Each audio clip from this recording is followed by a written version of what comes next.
Joando pa modhi winjo maber e kaunti ma Siaya. Ka odhi nyime en ni nok mar omenda mar nyiewo taulo mag ria en midhiero mosemono moko kuom nyithindo manyiri ahinya e sikunde midokie pacho kata day school. Rem mar dhi e sikul e kinde ria e kaunti ma Siaya gino mathiro chenro mag somo e sikundego. Kuom mano riwruok mar jopuonj mawuok e kaunti ma Siaya to somo e mbalariany ma Moi ochako chenro mar tiego jopuonjre yore mag rito ler e kinde ria kod ber mar keto maino e yore somo ka gilose sa chenro no manobagi sikund sekondar maboro e kar chung' od bura ma Alego Usonga. Jopuonjrego no yuago kwan mamalo mag iye ma ohiu kod landruok kute manyien mag ayaki.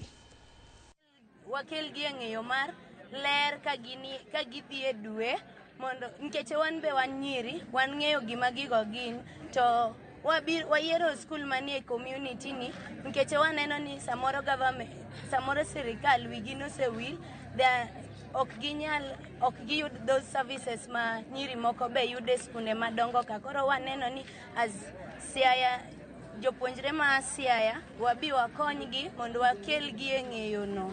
This is a program that we had started to educate our youths on career guidance, to encourage them on menstrual hygiene, and identify ways that we can support this young generation to achieve the goals that they will desire to achieve. And waduok weche mag mako ich ng'en boda kose minyiewo nyako pads en makendo odhi dwaro mondo nyako chule to ok dhi chule mna pesa lakini odhi chule dende kech ng'eny gi ochuno kichule pesa lakini dende to ka nyako omi boda dende is obvious nyako no dhi mako ich.